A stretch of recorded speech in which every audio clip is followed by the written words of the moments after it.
Et bonsoir à tous et bienvenue dans le warm-up sur le groupe Facebook Walt Disney World Orlando Info en français. Moi c'est Yann. Et le warm-up c'est quoi? C'est une émission toute simple de moins de 15 minutes, bon, un petit peu plus ce soir, qui va revenir sur l'essentiel de l'actualité de Disney World avant d'attaquer l'émission Twitch qui n'aura pas lieu ce soir puisqu'on n'est pas dimanche, on est lundi exceptionnellement. Elle n'a pas pu avoir lieu hier et donc du coup voilà, le warm-up est décalé à aujourd'hui. Et bonsoir à tous ceux qui sont sur le chat ce soir. Bonsoir Sandrine, Cédric, Anne-Charlotte, Romain, Jérémy, Stéphane, Sophie, Mélissa, Virginie, bonsoir à tous. J'espère que vous allez tous bien, vous avez passé une bonne soirée. L'essentiel de l'actu Disney World de la semaine dernière, et même un petit peu de cette semaine, ça ressemble à quoi? Ça ressemble à ça. Le retour de Soarin' Around the World à partir du 28 février, c'est-à-dire cette semaine. Demain est la dernière de Soarin' Over California. Soarin' Over California, c'est la version initiale de l'attraction d'Epcot, qui était présente aussi en Californie. Elle était revenue exceptionnellement pour fêter les 100 ans de la Walt Disney Company, on voit pas trop le rapport. Mais suite à la fin de ces célébrations à Epcot, Disney a enfin décidé de remettre la version d'origine, la version qui était là après, Soarin' Around the World, qui donc revient dès le 28. Avec tous les changements qu'il y a eu à Epcot dernièrement, sur toute la séquence d'entrée du parc, on aurait pu penser que le film aurait pu avoir un petit upgrade, parce que la fin du film se termine vraiment à l'entrée d'Epcot.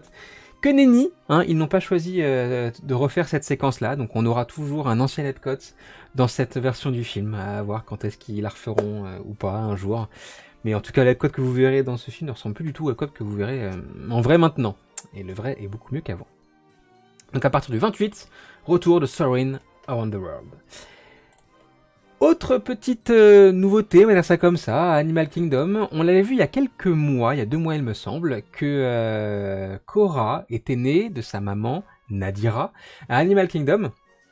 Ce petit éléphanto, qui est une femelle, est l'un des rares éléphantos qu'a connu le parc en quasiment 12 ans. Et c'est une très très bonne nouvelle. Et donc, depuis la semaine dernière, Korra est visible sur le Kilimanjaro Safari à Animal Kingdom. Voilà. Le Kilimanjaro Safari, c'est tout simplement une attraction qui va durer une vingtaine de minutes, un peu plus d'ailleurs. Vous allez à bord d'un véhicule, vous baladez dans la savane africaine avec la rencontre des animaux plus sauvages, des girafes, des guépards, etc. Et vous allez pouvoir rencontrer d'assez loin ces éléphants-là. Il y a une manière assez simple de s'approcher un peu plus de ces animaux, de voir le point de vue que vous voyez sur ces photos-là, c'est de faire une des activités spéciales que proposent les parcs en Floride, et là en l'occurrence, Caring for Giants. Caring for Giants, ça va être une activité d'1 heure à Animal Kingdom, on s'en parlera, où vous allez pouvoir aller du côté backstage de l'enclos des éléphants, et pouvoir les observer d'un peu plus près, voire même de très très près, parce que ces photos-là, vous pourrez les faire vous-même. Donc, étant donné la taille de l'éléphant et la magie que ça représente à Animal Kingdom de voir un être aussi joli, je pense que ça vaudrait le coup maintenant de réserver cette activité-là. Ça coûte pas excessivement cher. Il y en a pour 1 heure de temps, donc c'est plutôt bien utilisé. C'est réservable directement sur My Disney Experience avec l'usage d'un VPN si vous êtes en Europe. Voilà. Et autre petite nouvelle aussi, à savoir, c'est que si vous voyagez l'année prochaine, par exemple, il y a 2 petits éléphantos qui sont prévus. Voilà, il y a 2 éléphantes qui sont enceintes. Ce sont toutes des reproductions naturelles dans ce parc. Bonsoir Edmond, bonsoir Chloé. Et donc voilà, si vous voulez voir un autre éléphanto, 2 autres éléphantos, l'année prochaine sera aussi une très très bonne année. Voilà. Effectivement, les réservations se font à J-60 de la date que vous visez pour l'activité. Pas de votre séjour, vraiment de la date de l'activité. Autre nouveauté aussi qui s'est décalée, Tiana's Bayou Adventure, c'est la nouvelle future attraction du Magic Kingdom en Floride. C'est la refonte de Splash Mountain qui était historiquement là, sur le thème de la princesse et la grenouille. L'attraction avait un scope d'ouverture en fin d'année 2024. Le scope a été revu pour cette fois se placer à l'été 2024, la Californie gardant la fin de l'année. Alors l'été en Floride, ça veut dire quoi? Ça veut dire entre début mai et fin août. Voilà, ça veut pas dire juin et septembre, comme on peut l'avoir nous par exemple. Le scope été, c'est ça en Floride. Donc potentiellement, vous pourrez avoir dès le mois de mai accès à l'attraction. Je ne pense pas. Je pense que dès le mois de mai, on verra les premiers soft openings par exemple, mais que l'ouverture au grand public se déroulera quelque part aux alentours du mois de juin. Voilà. Elle sera probablement ouverte déjà quand la future conférence des 23 se tiendra en Californie en août prochain. On a aussi vu quelques petites choses à l'intérieur, puisque ça sera une attraction qui aura beaucoup d'animatronics, comme l'avait Splash Mountain également. Et on a du coup les premières images de Tiana en animatronique. Bonjour Carita. On va voir quelques mouvements, voilà, de Tiana. J'ai très hâte de découvrir cette attraction, vraiment. Ça m'hype beaucoup. Je pense que le thème est plutôt sympa, bien réalisé, plutôt bien mis en avant. Donc voilà, je pense que c'est avec tout ce que nous montre Disney au fur et à mesure, que ce soit les préparatifs, l'installation de la tour, les musiques qu'il y aura à l'intérieur, etc. Tout porte à croire que ça va être vraiment une très belle attraction. On ne sait pas encore quand ça va ouvrir, on ne sait pas non plus comment vont être gérés les coupes-fils de l'attraction et son accès. Il est possible que l'attraction soit accessible uniquement en fil virtuel et uniquement avec des Lightning Lane payants au moins au début. On verra ça dans quelques mois. Bonsoir Stéphanie. On verra ça dans quelques mois, d'ici le mois de avril, je pense. Voilà, ça devrait être à peu près calé. On va switcher de parc, on va se mettre à Epcot maintenant. Epcot qui commence son Flower and Garden Festival à la fin de cette semaine, c'est dans quelques jours, qui se tiendra jusqu'à la fin du mois de mai. Flower and Festival, c'est un festival du printemps en quelque sorte, avec, on va le voir tout à l'heure, beaucoup de fleurs partout et de taupières un peu partout dans le parc. Mais aussi et surtout, c'est ce qui m'intéresse le plus moi, l'aspect bouffe. Voilà, vous avez partout dans le parc, autour du World Showcase Lagoon et aussi en amont de cet espace-là, pas mal de kiosques qui vont pouvoir vous proposer des petits trucs à grignoter qui sont plutôt bons. Vous les voyez ici, alors à grignoter puis aussi à picoler aussi. Hein. Epcot, c'est pas le parc le plus sage de Floride. Voilà, vous avez un exemple ici de ce que ça propose, des queues de homard, etc. Je vous conseille vraiment de vous pencher sur le menu que vous pourrez trouver gratuitement dans le parc. Voilà, il y a peut-être des choses qui vont vous intéresser. Généralement, les tarifs se situent entre 5 et 10 $ suivant l'item. Ça rentre aussi dans le landing plan si vous l'avez. Donc ça peut être aussi pas mal d'utiliser des crédits snack, par exemple, si vous en avez pour ces choses-là. Voilà, c'est très bon. Il y a des choses qui m'intéressent beaucoup. J'y goûterai. Bientôt. Je sais pas si vous avez mangé, moi oui, heureusement. Mais en tout cas, voilà, ça fait partie des particularités d'Epcot quand il y a un festival. C'est pareil pour le Festival of Art qui s'est terminé il y a quelques semaines. Et ça sera pareil, évidemment, pour le Food and Wine Festival qui va se tenir l'été prochain sur ce parc. Voilà, plein de choses à manger. Ça m'intéresse, ça. Ça aussi, ça m'intéresse, ça. Coucou Chaussette, vous voyez mon chat? Non, il est parti. Je ferai un compte rendu détaillé des snacks si j'y goûte. Mais tu goûteras, Buzz. Pardon, Stéphane. Et donc au niveau des taupières, ça donne ceci. Elles sont toutes installées maintenant quasiment. La dernière ayant été posée aujourd'hui, mais je ne veux pas vous la montrer. Je vous la montrerai pour la prochaine émission du dimanche. Voici les Mickey et ses amis, etc. Toujours très jolie photo du site blog Mickey d'ailleurs, qui fait des belles prises. Donc Mickey et ses amis qui sont ici, aussi Bambi et Pampan et Fleur, etc. qui sont là. Pas très loin du pavillon canadien. Ça égaye le parc. C'est pas. Je sais que beaucoup ont pensé que c'était là tout le temps. Non, pas du tout. C'est là uniquement pour cet événement. Après, ça disparaît. Voilà, Riri, Fifi, Loulou. Et puis beau Figment qu'on n'a pas montré évidemment ce soir. Animal Kingdom maintenant avec une nouveauté au niveau du photopass. Il y a à Disney World ce qu'on appelle des super zooms. Super zoom, c'est un endroit où vous allez pouvoir poser et avoir une photo vidéo d'un moment en fait où on va partir de vous, dézoomer un max et rezoomer ensuite vers vous. Il y en a dans chaque parc, à divers endroits, que ce soit par exemple à Galaxy's Edge au Hollywood Studio, à côté du château au Magic Kingdom par exemple, ou à côté de Spaceship Earth pour Epcot. Animal Kingdom, on a déjà un à côté de l'Expédition Everest. Voici le deuxième qui se situe à côté du Tree of Life, le symbole du parc.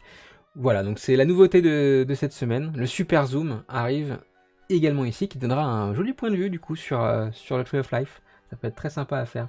Bonsoir tout le monde, Elodie et Mag, etc. Il y a beaucoup de monde ce soir. Bonsoir. Voilà, c'est la nouveauté. Si vous avez les billets 7 ou 14 jours du site irlandais, le Photopass, le Maker est compris dans votre réservation. Donc ne vous privez pas, il y a des photographes Photopass partout, vous la reconnaîtrez avec la chemise verte pomme qu'ils ont maintenant. Ça fait toujours des souvenirs très sympas. Il n'est pas rare qu'on reparte avec plusieurs centaines de photos de cet endroit. Voilà. Et il ne remplace pas celui des... Non, il ne remplace pas celui d'Exposition Everest, c'est en plus. Comme pour d'autres parcs, il y en a plusieurs, voilà, c'est la même chose. Nouveauté aussi dans les hôtels, avec la présence de Hey Disney dans toutes les chambres de tous les hôtels de la destination maintenant. Hey Disney, c'est un assistant vocal basé sur la technologie d'Alexa d'Amazon, c'est la même chose, sauf qu'au lieu de dire Alexa, bah, vous allez dire... au lieu de dire Alexa, allume-moi la lumière en rouge, vous allez dire Hey Disney. Alors, nous, en tant que Français, qui, pour la plupart d'entre vous, parlez pas forcément très bien anglais, ou ne le comprenez pas forcément, il y en a énormément d'entre vous sur le groupe, par exemple, ça va pas forcément être utile. Vous allez retrouver les informations principales, en termes de météo, en termes d'horaire, etc. Vous allez pouvoir mettre votre réveil dessus, par exemple. Vous allez pouvoir également avoir des petites applications pour raconter des histoires, mais forcément en anglais pour vos enfants. Donc, bon, pas grosse utilité pour vous, ça égaye juste le truc, voilà, c'est tout. C'est basé sur Alexa d'Amazon. Voilà, l'écho. Et puis aussi nouveauté sur des bus de la destination. Tous ceux qui sont allés une fois au moins à Disney World le savent, quand il y a des personnes à mobilité réduite, des PMR, ça prend un temps dingue de les faire monter dans les navettes. Alors c'est pas une mauvaise chose, tous les transports de destination sont adaptés au PMR. C'est une très très bonne chose. Par contre, embarquer un fauteuil roulant ou un petit scooter dans les bus, ça prend un temps fou en préparation. Et Disney l'a très très bien compris, et donc du coup ces nouveaux bus qui commencent à être injectés dans le parc au fur et à mesure vont améliorer ce système. Voilà, donc on espère un gain de temps de 5 à 7 minutes, ce qui est beaucoup pour chaque embarquement PMR, et on va voir si vraiment c'est efficace ou pas, et si les chauffeurs vont prendre le pli. Alors historiquement on peut vous montrer vite fait à quoi ça ressemble, ça c'est les bus classiques, entre autres que vous pouvez retrouver sur la destination. Personne à mobilité réduite se mettant ici en fait, en rabattant les sièges et en mettant derrière. Maintenant c'est différent avec le fait que ce sont des strapontins que vous aurez ici, donc pas besoin de rabattre les sièges, et directement la prise du fauteuil roulant ici, qui se fixera directement. Donc vraiment un gain de temps assez important pour toutes les personnes à mobilité réduite, et puis les prises USB sur tous les sièges également. Pas d'émission Twitch ce soir puisqu'on est lundi et pas dimanche, mais ça n'empêche pas de parler de la faute de goût de la semaine dernière. On s'amuse chaque semaine à dénicher la petite faute de goût dans le merchandising Disney à travers le monde. Et cette fois, c'est un merchandising Disney Store qui a été accueilli.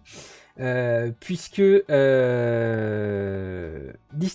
Shop Disney redevient Disney Store. Le move de l'enfer. Et ils se mettent à créer toute une série de merchandising basée sur la marque Disney Store. Voilà, je sais pas si vraiment c'est un grand intérêt. Je ne me verrai pas me balader avec un t-shirt marqué Carrefour par exemple. Voilà. Ou un pull comme celui-là. Et donc du coup c'est ce pull Disney Store qui a été élu faute de goût de la semaine dernière, juste pour le symbole de dire que ça n'a pas forcément intéressé les gens et qu'il y a de grandes chances que ce soit en solde très très rapidement si vous suivez les soldes de Disney Store. Voilà. Ce n'est pas tout, puisque comme chaque semaine, je sélectionne une petite question parmi toutes les questions qu'il y a eu sur le groupe, et cette semaine, la question, elle est de, que je ne me gourre pas, c'est ici, voilà, elle est de Florence, qui nous demande deux petites questions aux experts, c'est pas moi, que ce soit pour les hôtels Universal comme Disney, la réservation se fait sans les petits déjeuners, est-ce qu'on peut quand même les prendre sur place, et si oui, une idée du prix? C'est un fait, le petit déjeuner n'est pas compris dans la réservation d'hôtel à Disney World et à Universal. Et donc, comment on fait dans ces cas-là? Il y a plusieurs choses, il y a plusieurs moyens. Dans chaque hôtel de la destination, il y a ce qu'on appelle des food courts. Food court, ça sera l'endroit où vous resterez tout au long de la journée dans votre hôtel. C'est l'endroit où vous allez pouvoir manger le midi, par exemple, manger le soir, que ce soit des burgers, des pizzas, des salades, tout ça, il y a tout un tas de choses. Ce que propose votre hôtel change en fonction de l'hôtel. Le menu d'un hôtel value comme le All Star Movies, par exemple, est complètement différent du menu d'un hôtel moderate comme le Portland Riverside. Pour moi, les hôtels moderates proposent les meilleurs food courts de la destination, au-dessus encore des hôtels de luxe pour le coup, et au-dessus des hôtels value. Donc vous pourrez vous restaurer là-dedans, ça coûte le prix que coûterait un fast-food. Voilà, grosso modo c'est ça. Vous pouvez retrouver les menus directement sur le site officiel de votre hôtel, vous avez tous les menus, tous les tarifs, et vous allez pouvoir estimer du coup votre séjour comme ça. Mais c'est pas forcément la bonne solution d'utiliser le food court de votre hôtel pour ça, ça va coûter vite assez cher. Vous pouvez aussi, par exemple, vous restaurer dans votre chambre. C'est tout à fait possible, il y a un frigo dans votre chambre. Et vous pourrez trouver tout ce qu'il vous faut pour acheter pour votre petit déjeuner dans la boutique de l'hôtel, par exemple, ou bien aussi vous faire livrer en course, comme on peut le faire en France maintenant aussi, sur Walmart par exemple, ou autre chose pour l'hôtel US. Donc c'est tout à fait possible de se restaurer différemment, de faire drastiquement baisser le tarif en restaurant dans votre chambre. Et puis il y a aussi le fait que le dining plan est aussi accepté. Si vous l'avez, vous pourrez très bien utiliser vos crédits snack ou vos crédits quick service pour vous payer ce petit déj là. Il n'y a pas de buffet dans tous les hôtels de la destination, c'est pas comme à Disneyland Paris. Les buffets sont là dans très peu d'hôtels, les Deluxe pour la grande majorité et exceptionnellement à Moderate. La plupart ont des personnages ou pas, ça compte comme un restaurant service à table, donc ça veut dire soumis à réservation, ça veut dire aussi soumis aux tips de votre serveur qu'il faut rajouter. Donc ça fait beaucoup monter le tarif. Je dis pas que c'est pas bon, je dis pas que c'est mauvais, c'est même une très bonne idée de le faire, mais pas forcément tout le temps, comme on pourrait le faire traditionnellement.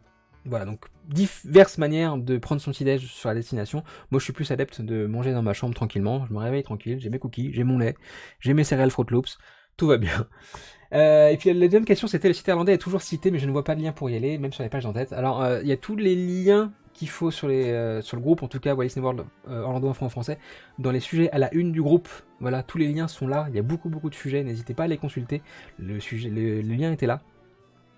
Grosso modo, si vous cherchez sur internet Disney Holidays, vous allez tomber normalement sur le site européen, disneyholidays.com, et il va falloir switcher en version irlandaise pour tomber sur le point Irlande, ça se fait en haut à droite sur PC, en bas à gauche dans mobile. La version irlandaise, on va faire ça vite fait, propose plusieurs avantages par la version européenne, on en parlera peut-être un jour, plus en détail, mais globalement la version irlandaise est plus intéressante si vous faites de longs séjours à partir de 5 jours. Voilà. J'espère avoir répondu à la question sur les petits déj en tout cas, plus intéressant. Du coup, comment se faire livrer un Walmart? Je n'aurais pas osé me faire livrer à l'hôtel. C'est simple, tu vas sur le site de Walmart, ou sur l'application Walmart, et en livraison, tu choisis ton hôtel simplement, tu as l'adresse, tu dis à l'intention de Mag GC, et voilà, c'est tout, c'est facile. Ou alors avec Uber Eats aussi ça marche, y a pas de souci. Les liens de l'hôtel fonctionnent plus. Ouais, c'est Facebook qui a merdé sur les liens des hôtels, pardon. Mais j'essaie de réparer ça, mais c'est compliqué. Voilà, on va s'arrêter là pour ce soir. Merci à tous d'avoir suivi ce warm-up ce soir qui a été un peu plus long que d'habitude. On va se quitter là, on se retrouve très bientôt pour un prochain stream, un prochain warm-up. Je vous souhaite de passer une très bonne soirée, un très bon séjour pour ceux qui partent très bientôt. Des bisous à tous, bonne soirée, ciao.